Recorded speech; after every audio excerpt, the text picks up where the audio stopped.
नमस्कार मित्रों, मैं विकास सिंह ढे ISPSC भोपाल से। आज के वीडियो का जो प्रमुख उद्देश्य है वो आपका जो PSC साक्षात्कार में जो नया फॉर्म फिलअप हो रहा है, एक पेज का व्यक्तिगत विवरण, उसके संदर्भ में जानकारी प्रदत्त करना है, ताकि कोई भी अभ्यर्थी जो भी PSC के साक्षात्कार को दे रहा है, वो चाहे अभी सहायक प्राध्यापक का ही साक्षात्कार क्यों ना हो, उसे यह स्पष्ट हो कि उसे इस पत्रक में बेसिकली भरना क्या है। तो मैं एक एक क्रमागत रूप में आपको इसका विवरण प्रस्तुत कर रहा हूं। आपको ये पत्रक भरने में सहायक भी हो सकता है। क्रमांक कार्यालय हेतु है जो नहीं भरना है। आपको सबसे पहले अपना नाम लिखना है, बिना मध्य नाम और उपनाम के। जैसे मान लीजिए अगर किसी का नाम है अजय प्रताप शुक्ल, तो ना प्रताप लिखा जाएगा ना शुक्ल लिखा जाएगा, बल्कि केवल अजय लिखा जाएगा। तो आपका सरनेम यहां नहीं आएगा, जिसे आपको हिंदी और इंग्लिश में नाम के रूप में केवल देना है। निवास स्थान में केवल शहर का नाम कहा गया, अर्थात गांव, तहसील आदि जैसे विवरण को आपको यहां प्रस्तुत नहीं करना है। अगर हम बात करें, फॉर एग्जाम्पल अगर आपको समझाने की कोशिश करूं, मान लीजिए आपका जन्म कहीं छिंदवाड़ा में हुआ है, तो आप वहां पर छिंदवाड़ा में किसी गांव में हुआ है, किसी तहसील प्लेस पर हुआ है, तो आप केवल वहां छिंदवाड़ा लिखेंगे और उसके साथ साथ वहां ब्रैकेट में आप मूल निवास लिख देंगे।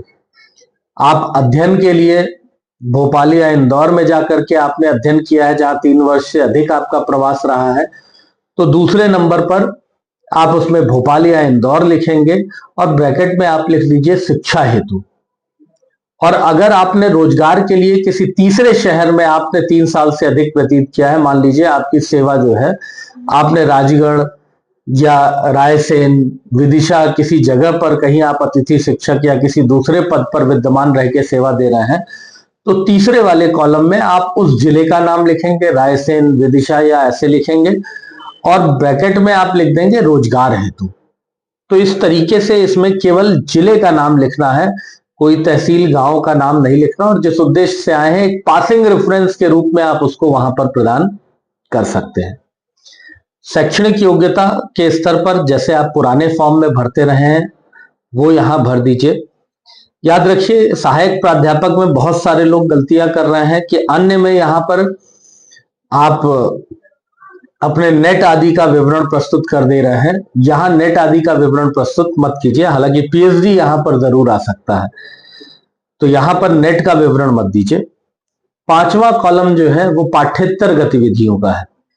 पाठ्येतर गतिविधियों को समझने की जरूरत है। जो कोर्स करिकुलम आपके पाठ्यक्रम में दिया गया है स्कूल से लेकर महाविद्यालय तक, उसके इतर आपने जो भी किया है वो उस पाठ्येतर गतिविधि का हिस्सा बनेगा।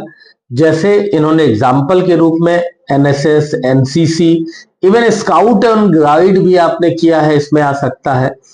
किसी वाद विवाद प्रतियोगिता में पार्टिसिपेट किया हो स्कूल कॉलेज में, डिबेटिंग कंपटीशन के अलावा निबंध प्रतियोगिता में पार्टिसिपेट किया है, सांस्कृतिक कार्यक्रम में भी आपने किसी स्तर पर भाग लिया है, किसी खेल गतिविधि में भी आपने पार्टिसिपेट किया है, तो आपका जो विवरण है वो इस पाठ्येतर गतिविधि के अंतर्गत आएगा।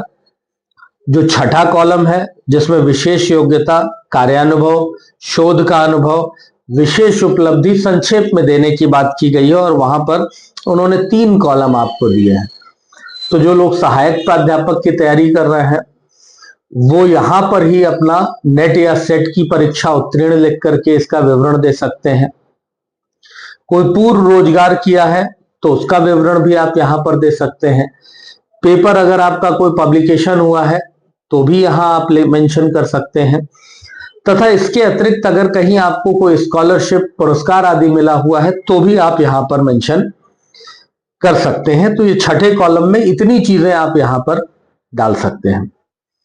7वां जो कॉलम है वो सेवारत कार्य अनुभव है। अगर आप किसी जगह पर कोई सेवा कर रहे हैं तो उसका विवरण यहां पर आएगा अपने कर्तव्यों के साथ, और जो लोग नहीं कर रहे हैं वो इसमें निरंक कर देंगे। तो वहां पर 7वें कॉलम में इसका विवरण आपको देना है। 8वां कॉलम रुचि और अभिरुचि का है, जहां अभिरुचि आपके द्वारा किसी कार्य विशेष के लिए अपने अतिरिक्त समय को निकाला जा रहा है, उस पक्ष को आप अभिरुचि कहते हैं और इंटरेस्ट को रुचि कहते हैं, जो आपको अच्छा लगता है। अर्थात रुचि और अभिरुचि का यहां विवरण दे सकते हैं। याद रखिए, जब आप कोई अभिरुचि कर रहे हैं तो उसमें आपकी एक्सपर्टीज एक्सपेक्ट की जाती है, उसमें आपसे इन डेप्थ क्वेश्चन पूछे जाते हैं, तो वहां उसको आपको सोच समझ करके अपनी पृष्ठभूमि, अर्थात आपका जो पारिवारिक परिवेश है, ग्रामीण अंचल से है तो कोशिश कीजिए शहरी परिवेश की अभिरुचियां ना हो।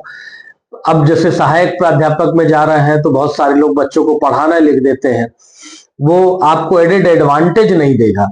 तो याद रखिए, जो आप कर रहे हैं, जो आपके व्यक्तित्व में सहजता स्थापित कर रहा हो, आपके बैकग्राउंड से मैच कर रहा हो, उस तरीके की कोई अभिरुचि लिख सकते हैं, जिसकी संख्या 1 या 2 हो सकती है।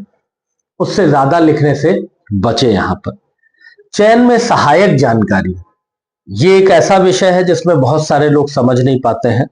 चयन में सहायक जानकारी की अगर हम बात करें तो अगर आपने पीएससी के पूर्व साक्षात्कार दिए हैं तो भी हो सकता है। सहायक प्राध्यापक के लिए जा रहे हैं तो पढ़ाने का अगर 2-1 वर्ष का अनुभव है तो वो भी पढ़ाने में आपके चयन में सहायक हो सकता है। इसके अतिरिक्त अगर हम बात करें तो शिक्षण क्षेत्र के प्रति समर्पण आ सकता है, प्रशासन क्षेत्र के प्रति समर्पण आ सकता है, और अगर कुछ और नहीं है तो आपके व्यक्तिगत गुण हो सकते हैं उसमें, जिसमें अनुशासन हो सकता है, धैर्य हो सकता है, निर्णय क्षमता हो सकती है, सकारात्मक सोच हो सकती है, नई चीजों को सीखने का सामर्थ्य हो सकता है। ऐसी चीजों को भी आप चयन में सहायक जानकारी में लिख सकते हैं। जब हम शासकीय सेवा में नियोजित होने का उद्देश्य करते हैं तो याद रखिएगा, इसमें बहुत सारे लोग अपनी भावनाओं का प्रस्तुतिकरण करते हैं।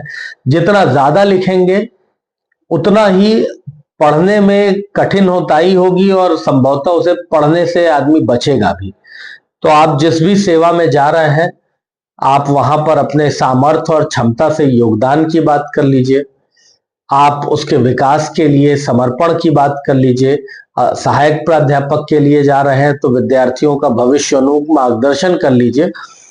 और सबसे अंत में, चूंकि यह सेवा आपके व्यक्तिगत जीवन में स्थिरता का सृजन करेगी, एक जॉब की जो अपॉर्चुनिटी है वो आपको सामाजिक रूप में, आर्थिक रूप में आपको अलग पहचान देने वाली है, तो वहां वो पक्ष भी शामिल कीजिए कि इस रोजगार से आपके जीवन में स्थिरता का भी सृजन होगा।